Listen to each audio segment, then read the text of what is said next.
Chapter 4. The Healer's Path. The walk back to the War Council chambers felt longer than the duel with Warlord Krell. Every shadow in the city seemed to reach for Otnum, their jagged fingers grasping at his cloak, as if trying to pull him back into the abyss of his forgotten past. The city groaned, a symphony of settling stone and splintering timber that sounded to his ears like 1,000 whispered questions. Who are you? Why are you here? What is the price of our salvation? The maps were still there, the candles burning low. But the atmosphere had shifted. The air felt lighter, as if the city itself had taken its first real breath in weeks. Otnum did not enter the council room as a petitioner or a weary soldier. He entered as a storm.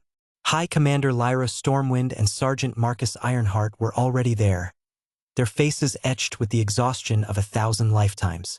They were hunched over maps that were now little more than historical curiosities, tracing lines of defense for a wall that had already been breached. The flickering candlelight danced in their eyes, casting long, distorted shadows against the cold stone walls. "The tide is out," Otnum said.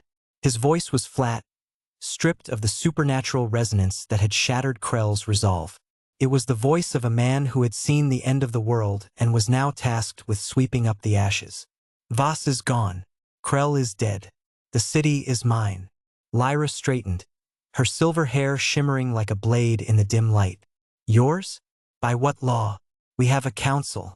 We have traditions that have stood for centuries. Your traditions allowed a warlord to breach your walls while you debated the price of grain and the etiquette of surrender." Otnum snapped, leaning over the table until his face was inches from hers. The scent of ozone and old parchment clung to him. "Your council is a corpse that hasn't realized it stopped breathing. I am putting them under house arrest. All of them. They will remain in their manners until they are no longer a distraction." Marcus's hand twitched toward the hilt of his sword, the leather creaking in the silence. "That's a coup, boy. We've hanged men for less." "No, Sergeant. That's a rescue," Otnum replied, his gaze shifting to the old soldier. "Tomorrow we will hold a vote.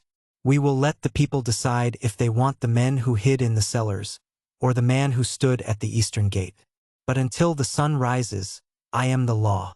Lyra, you oversee the rebuilding. Marcus, the defenses are yours. And send word to Dr. Blackwood. I want a list of every soul we lost.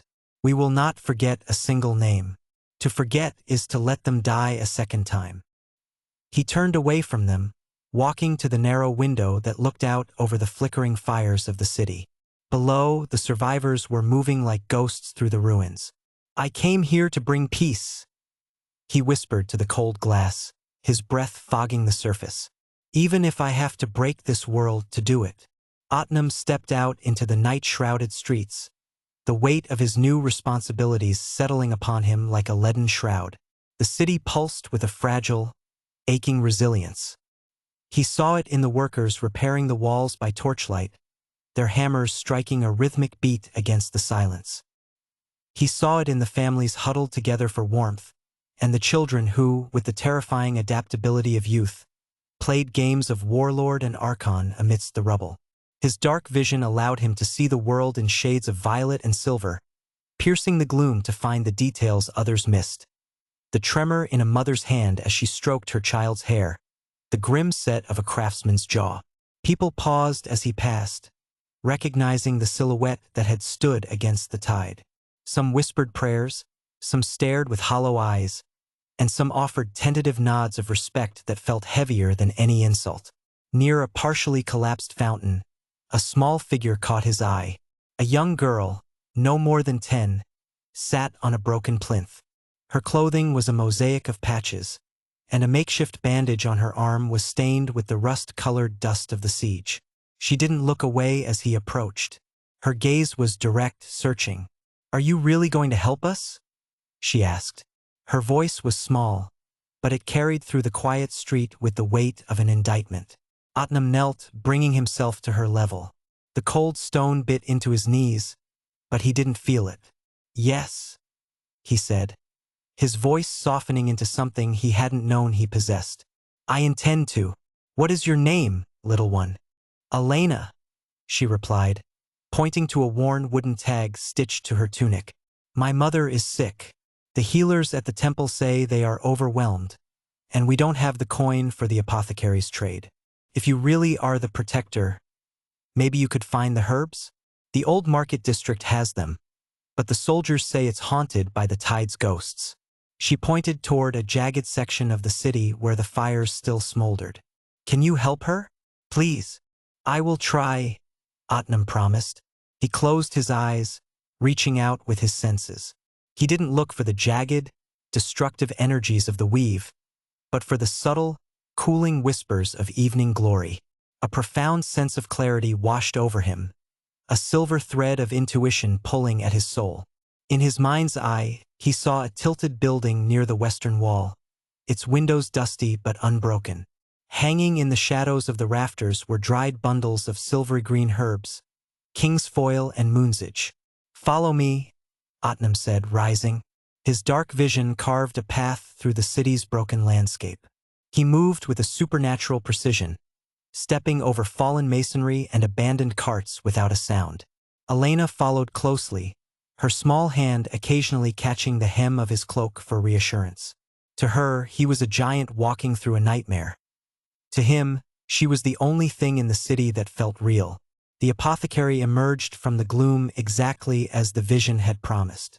It was a crooked little building, leaning against the city wall as if seeking support. Otnam knocked, the sound echoing through the empty street. When no answer came, he pushed the door ajar. The air inside was thick with the scent of dried lavender, bitter roots, and the metallic tang of old medicine. And what heralds does an exarch brings to a place of healing in the dead of night? A voice like grinding stones spoke from the shadows behind them. Otnam turned to find an elderly woman watching him. Her eyes were milky with cataracts, yet they seemed to pierce through his physical form to the divinity he serves beneath. She leaned heavily on a gnarled walking stick, her patchwork cloak shimmering faintly in his arcane sight. "I seek medicine for a mother who cannot wait for morning," Otnam said. The woman studied him for a long beat, her head tilted like a curious bird. "The city bleeds," she muttered. "And here stands hope, no taller than my walking stick." She looked at Elena, then reached into a cabinet, pulling out a bundle of the silvery green herbs. "These are more than mere plants, warlock. They carry the memory of the earth's healing. Use them wisely. They are the last I have." She handed the bundle to Elena, then turned her clouded eyes back to him. "What is your name?" Otnamam Irum. "Otnam will do." "Otnamam Irum?" she repeated, the name sounding like a spell on her tongue, then a spark of regontion. "Fitting given who you serve, the city whispers of you. The one who serves the Lady of the Twilight. They say you turned the tide with a word. Be careful, boy. Hope is a delicate thing. It is far easier to shatter a heart than to mend one." The dwelling Elena led him to was little more than a cellar, damp and smelling of wood smoke. Her mother lay on a pallet of straw, her skin the color of curdled milk and her breathing a ragged, wet rattle. Otnam prepared the herbs with practiced hands, but as the minutes passed, the fever did not break. The woman's skin remained burning to the touch, her body resisting the natural cure. Elena looked up at him, the flickering candlelight reflecting the tears in her eyes. "They're not working," she whispered. "Why aren't they working?" Otnam looked at the dying woman and felt a cold spike of failure. The herbs were pure, but the sickness was deep, fed by the despair of the siege. He knew what was required. He had given up his memories to serve a goddess of quality, of the eternal moment. He knelt beside the bed, placing his hands gently upon the woman's brow. He closed his eyes and did not pray for a miracle. He offered a sacrifice. He channeled the silver light of evening glory, letting the divine essence flow through him like liquid starlight. The room filled with a soft, twilight glow that pushed back the shadows of the cellar. The light pulsed with the rhythm of a heartbeat. Slowly, the gray pallor left the woman's face. Her breathing smoothed into a deep, restful slumber.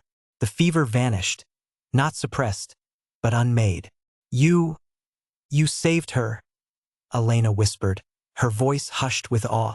Otnam stood, his limbs feeling heavy, his mind clouded by the drain of the divine connection. She will sleep now. When she wakes, give her broth and keep her warm. He walked out into the night, leaving the small circle of warmth behind. He returned to the War Council chambers, finding the room empty now, the maps still spread across the table. He stood at the window, watching the moon climb over the jagged skyline of the city. The city was quiet now, a silence that felt less like death and more like a long overdue rest. His connection to evening glory hummed in his veins, a gentle, bittersweet reminder of the path he had chosen. As he finally drifted into a dreamless sleep on a stone bench, the heavy weight of the future pressed down on him. He had broken the world to bring peace to one room. Tomorrow he would have to do it for the rest of the city.